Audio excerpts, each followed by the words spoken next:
एक मुलाकात ऐसी शख्सियतों के साथ जिन्होंने दिया है अपने जीवन को एक नया मुकाम।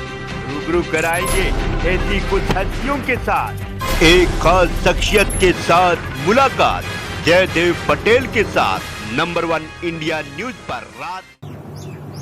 नमस्कार व्यूअर्स, मैं जयदेव पटेल, आप देख रहे हैं नंबर 1 इंडिया न्यूज। आपका एक बार फिर स्वागत है एक खास शख्स के साथ मुलाकात प्रोग्राम में। आज हमारे साथ खास मेहमान है भारत सरकार में गृह मंत्रालय के पूर्व सचिव आरवीएस मणि।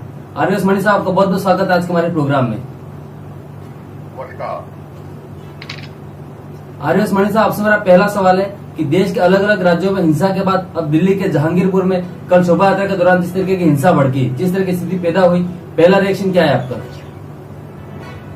पहला रिएक्शन ये है कि ये कोई नई चीज नहीं है। मैंने पिछले साल ही ग्रुप में इसके बारे में अनुमान लगाया था कि भिन्न भिन्न एरिया में, भिन्न भिन्न राज्यों में इस तरीके से होगा। और विशेष रूप से देखिए कि जो भाजपा के अधिकृत राज्यों में इसका नमूना देखा गया है। ये बहुत ही ठीक नहीं है। इसमें एक षड्यंत्र की वो आ रही है, षड्यंत्र पीछे लगा हुआ, इससे बड़ा साफ होता है।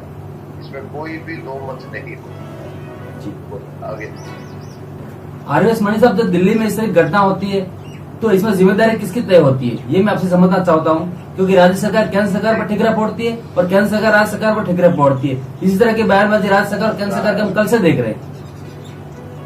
देखिए, दिल्ली पुलिस केंद्र सरकार के अधिकृत है और ये सरासर केंद्र, इसीलिए दिल्ली में करवाया जाता है ताकि इसका जो अधिकार का जो सीमा है वो अभी पक्का नहीं है। दुनिया को पता है अब जैसे अनाधिकृत लोगों को बिठाया जाता है, स्क्वैटिंग किया जाता है, सरकारी जमीन में उनको बिठाया जाता है, या नमाज का जो होता है वो तो कैसे राज्य सरकार करती है।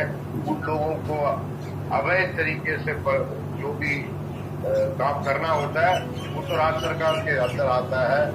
परंतु जब लॉ एंड ऑर्डर की बात आ जाती है तो उसका ये बहुत ही तरीके से संवेदनशील है कि जब संवेदनशील कोई भी लॉ एंड ऑर्डर आती है तो आज की जो प्रावधान है संविधान का, उस हिसाब से भी देखा जाए और वैसे भी वो केंद्र सरकार के दायित्व में आती है। Law and order, police, law, public order केंद्र सरकार के दायित्व है। ये एक पक्षीय हो जाता है जी। तो इसलिए एक संपूर्ण तरीके से निर्णय में लाने में केंद्र सरकार के हाथ बंधे हुए हैं। उसके पश्चात भी जो उन्होंने कार्रवाई पीछे की 2020 में, उसमें बहुत कुछ अच्छे तरीके से कर सकते थे, परंतु उसमें उन्होंने नहीं किया है। आज भी यही कहता हूँ। और कुछ छोटे छोटे वातावरणिक चीजें हैं, जो छोटे छोटे कार्यशैली चीजें हैं, जिसमें केंद्र सरकार को बड़े ठोस कदम उठा के दिल्ली पुलिस के प्रशासन को अच्छे तरीके से साफ करना पड़ेगा। नहीं तो दिल्ली में जहां तक बात है ऐसे चीज होते हैं। जहां तक अन्य राज्यों में हुआ है इसमें भी षड्यंत्र की बात आ रही है।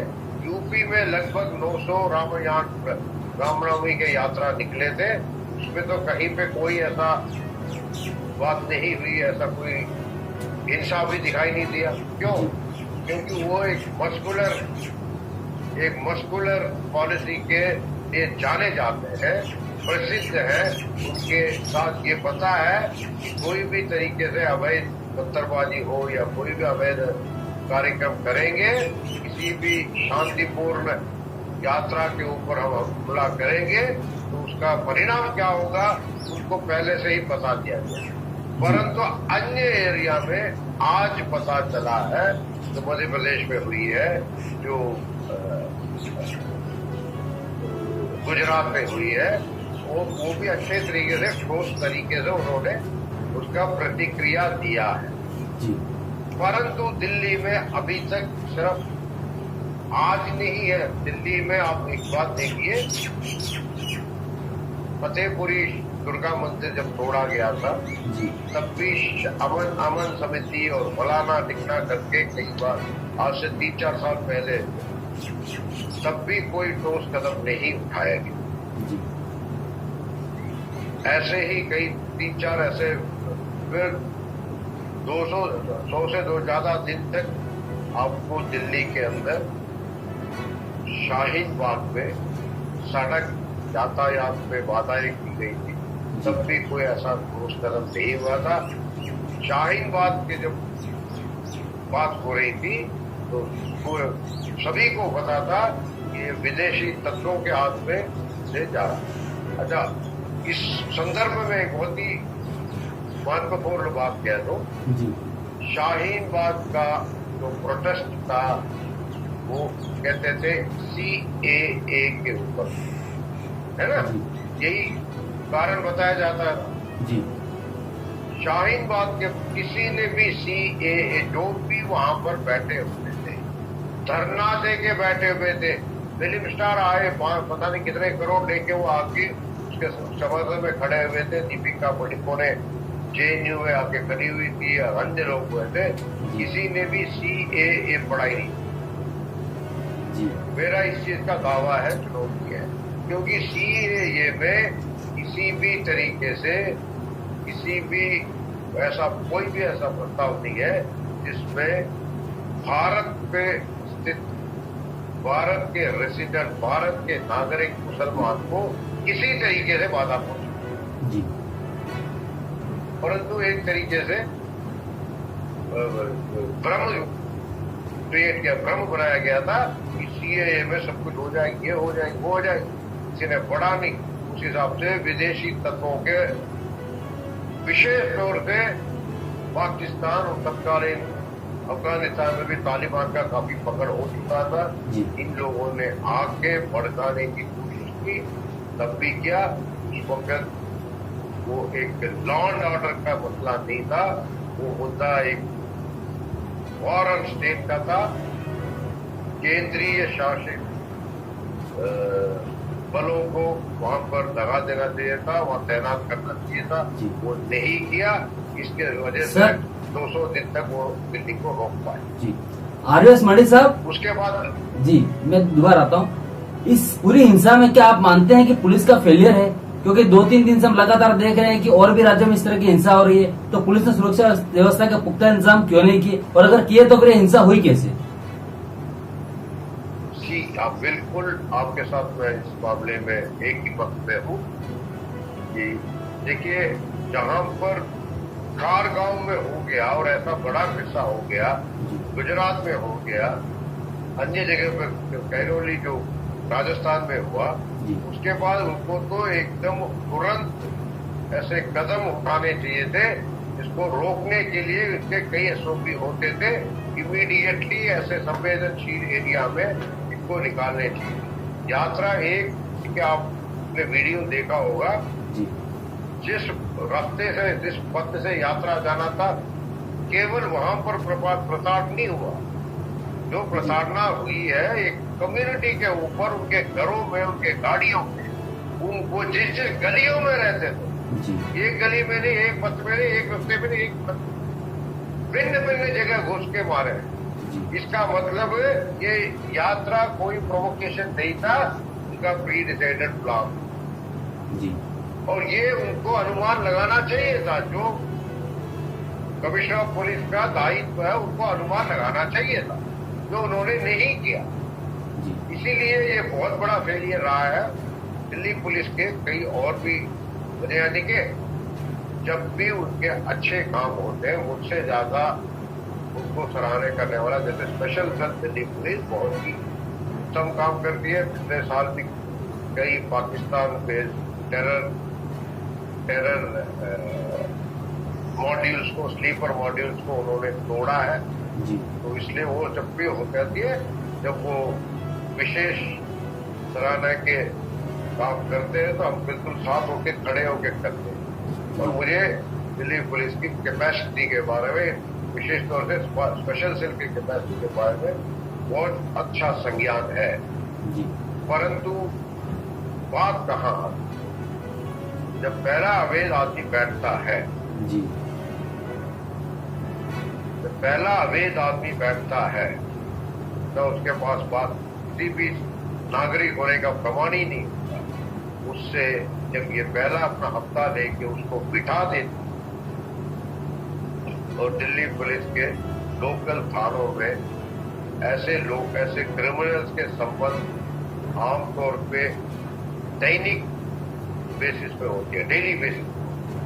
तो उनके साथ एक संबंध जो है पहले से परिचय होता है, पुनः परिचय होता है। इसलिए जब भी वो जानते हैं, जब भी वो क्राइम, छोटे छोटे क्राइम करते हैं, उनको अनदेखी की जाती है because of corruption that has be very factual and straightforward. इसमें डीसीपी लोगों को आज से आगे दो चीज करना चाहिए। अन्य हर हफ्ते उनको एक एक थाने का ब्यौरा करना चाहिए, वो उनका दायित्व है।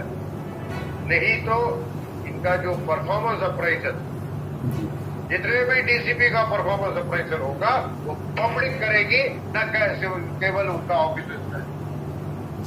इसी तरीके से आप एक आम नागरिक हो गए, दिल्ली पुलिस के किसी भी थाने में जब मेरे पास ये प्रमाण है, मैं सच बता रहा हूँ, मेरे पास प्रमाण है, मेरे 4 बार कंप्लेंट रजिस्टर एफआईआर नहीं हुई। लोकसभा को मैंने राज्यसभा कमेटी में, कमेटी ऑन पिटीशन पे लिखा, उनके निर्देश के उपरांत भी आज तक एफआईआर नहीं। मेरा ये हालत है तो आम नागरिक का क्या हालत है? बिकॉज दिल्ली पुलिस के अंदर करप्शन है और उसको क्लीन करना। अगर वो चीज क्लीन हो जाता तो आज ऐसी दुर्दशा नहीं होगी। आज डीसीपी और सीनियर कमिश्नर पुलिस कटघरे में नहीं खड़े होते। ये सच्ची बात है। और इसको इस कारणवश उनको सीधी सी बात है, दिल्ली पुलिस के लोकल एसपी डांपी। और वो क्या करते हैं? पिछले साल क्या हुआ? एक अवैध मस्जिद बन रही थी, एक मजार से मस्जिद बन रही थी। इसी कुछ जन लोगों ने जाके उसके विरुद्ध जब प्रोटेस्ट किया, शिकायत किया, तो मुकेश भारद्वाज के इंस्पेक्टर से आजकल वो सस्पेंशन में है। क्योंकि उससे सस्पेंड हो गए, क्योंकि वो चीज मीडिया में आ चुकी है। उन्होंने बदतमीजी से कंप्लेंट के साथ बात की, और क्योंकि उनको पता था कि मस्जिद को अवैध ढांचे को बनने के लिए मेरे साथ जो पैसा मिला था वो नहीं चुका था। इसमें कोई और कोई कारण नहीं है, वो कानून के साथ नहीं खड़े रहे। और ये एक इंस्पेक्टर के साथ कहता हूँ, जितना इंस्पेक्टर चाहे मेरे सिवा ओपनली कहता हूँ, और ये दिल्ली पुलिस को क्लीन अप करना पड़ेगा। आज नहीं किया तो यहाँ पर और बहुत बड़ा बुराई होगी। मुझे खेद के साथ कहना पड़ता है, स्पेशल सेल, क्राइम ब्रांच, इन दोनों को हटा दे और जितने भी लॉ एंड ऑर्डर रेंज में है, मेरे खुद के स्वयं के 4 कंप्लेंट के रजिस्टर नहीं हुए आज तक पे कोई भी प्रगति का मुझे संज्ञान नहीं। राज्यसभा समिति से मैं चिट्ठी लिखवा के लाया कि ये कार्य करो, परंतु दिल्ली पुलिस वाले नहीं करेंगे। लोकल आदमी में से आके क्रिमिनल प्रोसीजर कोड में भाषण देके एक कांस्टेबल मुझे भाषण देके चले जाते। ठीक है सर। आरवीएस मणि साहब, जो बता था, आप भी जाइए, आप दिल्ली के नागरिक हैं। जी सर, दिल्ली के नागरिक हैं। जी। आप एक प्रयास करिए, कोई भी जाके शिकायत करने की कोशिश कीजिए। पहले तो आपके चिट्ठी नहीं लेगा, दूसरा वो सब इंस्पेक्टर या हेड कांस्टेबल जो भी होगा वो आपको इतनी लंबी भाषण देगा जैसे आप अनपढ़ हैं, आप अशिक्षित हैं, आपको कुछ आता ही नहीं है। वो जज से ज्यादा जानता है। ये सच बात है। और ऐसे ही कल भी हुआ होगा। ये दिल्ली पुलिस का खास विशेष तरीके से उनके दायित्व है। इसके ऊपर कई लोगों पर ठोस कार्रवाई होनी चाहिए। जरूरत पड़े तो कुछ नहीं करना। जो डीसीपी और ज्वाइंट कमिश्नर जिनके साथ जिनके एरिया में हुआ है उनको जस्ट आजकल तो यूटी कैडर है, आज तक भी पोस्टर इनके बोलते हैं। आरवीएस चलेगा 6 साल चलेगा। जी। बारामूला का एसएसपी बना के भेजो। जी आरवीएस मणि साहब, मैं आपसे ये मैं सर आपसे एक बात और समझना चाहता हूँ कि अब ये जात किस दिशा में आगे बढ़ेगी? क्या इसमें पुलिस के अलावा और ज्यादा एजेंसियों को भी इन्वॉल्व किया जा सकता है, क्योंकि इसको 2020 के दिल्ली दंगों से भी जोड़कर देखा जा रहा है। एनआईए को इन्वॉल्व करना चाहिए। ये बहुत बड़ी षड्यंत्र है। जी देश में एक सांप्रदायिक माहौल को बिगाड़ने का एक बहुत बड़ा षड्यंत्र है, वातावरण को दूषित करने का षड्यंत्र है। संभवतः बाहर के अभी हाथ हो सकता है। जी और ये कोई संयोग नहीं है कि 4-5 जगह एक साथ एक ही उत्सव के ऊपर और एक ही समय सीमा में 4-5 राज्यों में अलग अलग। देखो कारगांव इंदौर के पास है, वो सिमी का हेडक्वार्टर उसके आसपास होता है। जी सिमी को जब बैन किया तो उन्होंने 2 लेटर यूज करके आईए इंडियन मुजाहिदीन कहेंगे। और उस मोहल्ले में आज से 10-12 साल पहले खंडवा में एक पुलिस अधिकारी को मारा गया है। पता नहीं कोई 27-28 नवंबर को उसका स्मृति दिवस भी मनाई जाती है। कुछ लोगों और जो पुलिस अधिकारी के सपोर्ट में आया उसकी भी हत्या टेररिस्टों ने की। अब आज से 12-15 साल पहले 27-28 नवंबर को वहां बहुत बड़ी स्मृति दिवस होता है, खंडवा में होगा। जी तो ये वहां का गढ़ है, वो सिटी से आईएफ बन वो हो गया। करौली में हुआ है, करौली में सबने देखा वीडियो में क्या हुआ। जी और राजस्थान एक सीमा राज्य है और उसके ऊपर मैंने कई बार बोला है कि इस राज्य में आपको बहुत ठोस और बहुत ही चौकसी की जरूरत है, सतर्कता की जरूरत है, परंतु वो भी कभी इतना हुआ नहीं। और दुर्भाग्यवश वहां पर सरकार भी अलग पार्टी का है, वो राजनीति कर रही है, वो कोई प्रशासन करने में उनका कोई रुचि नहीं। जी और राजस्थान में ये नहीं, करौली तो एक बिंदु थी, एक उदाहरण थी। अब कितने होने हैं हमें कुछ नहीं पता, इलेक्शन के टाइम पे और भी होंगे।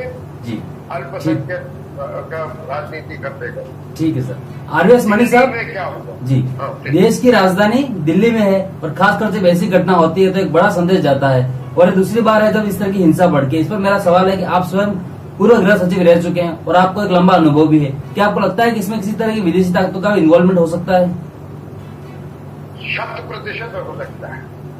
मुझे इस चीज का बहुत बड़ा संदेह है कि इसमें ये 4-5 जगह हुआ, विशेष तौर पे दिल्ली में हुआ है, तो इसमें विदेशी ताकतों का 100% इन्वॉल्वमेंट है। और इसमें आपको बहुत बड़ी तरीके से कई लोग अपने दोस्त दिल्ली पुलिस के कर्मचारी भी और उनके साथ उनका सांठगांठ जो प्रॉपर्टी डीलर है उनके साथ होती है। तो वो प्रॉपर्टी डीलर को कुछ ताकतें ऐसे उनको बैक करती है जी जो हमारे हिंदुस्तान के इंटरेस्ट के खिलाफ एक बहुत बड़ा षड्यंत्र।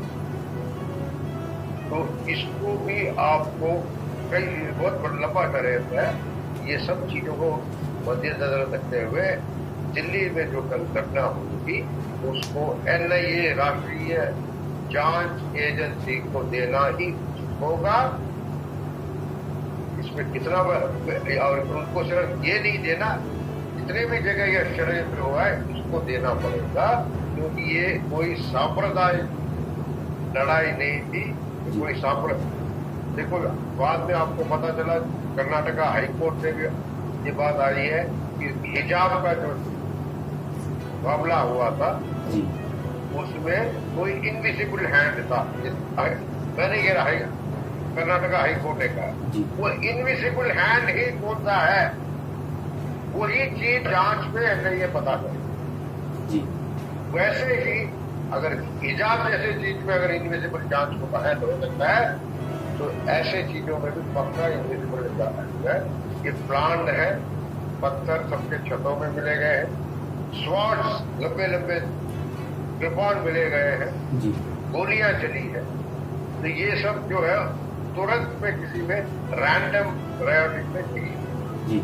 आरवीएस मणि साहब, आपसे मेरा एक क्लोजिंग क्वेश्चन है कि इस तरह के माहौल के बीच राजनीति भी अपने चरम पर होती है और इस समय जिस तरह से पार्टियां एक दूसरे पर आरोप प्रत्यारोप कर रही है और बयानबाजी कर रही है, क्या आपको लगता है कि वो समय है जब इस तरह के बयानबाजी से बचना चाहिए, सभी पार्टियों को साथ आने की कोशिश करनी चाहिए?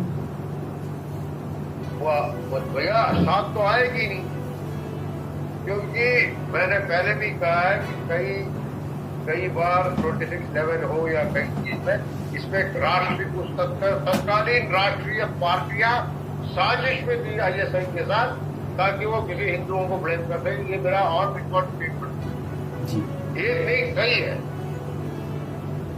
तो अगर हम ये चाहते हैं कि सारे जो राजनीतिक पार्टी इकट्ठा हुए, तो ये सच्चाई से मुंह मोड़ लेना होगा। जी हमको एक एक राजनीतिक पार्टी और राजनीतिक राजनेता जो है, जो संभवतः आज भले ही भाजपा में भी आ गए हो, जी उनका भी पूर्व में जाके, उनके भी बूथ में जाके देखना पड़ेगा भूतपूर्व क्या एक्टिविटी। तो मैं ये नहीं कह रहा किसी पर्टिकुलर नाम, जी क्योंकि कुछ अवसरवादी ऐसे होते हैं जो अपने अवैध काम करते हैं, परंतु अपने आप को सत्ता वाली पार्टी में जाके जोड़ देते हैं। जी संभवतः ऐसे भी आदमी हो सकते हैं जी जो आजकल में पिछले 1-2 साल में भाजपा को ही ज्वाइन कर लो यार, इसमें हमारी सेफ्टी है, मेरा अवैध काम, ये सारी चीजों का संपूर्ण तरीके से 1 से 0 तक जांच। ठीक है सर। तो आपको जी। बहुत ही बड़े समय का सर, जी जी बिल्कुल सर, समय का थोड़ा सा अभाव है। RS मणि साहब नंबर इंडियन के समय निकाला, उसके लिए आपका बहुत बहुत धन्यवाद। Thank you very much, Thank you. धन्यवाद। Thank you.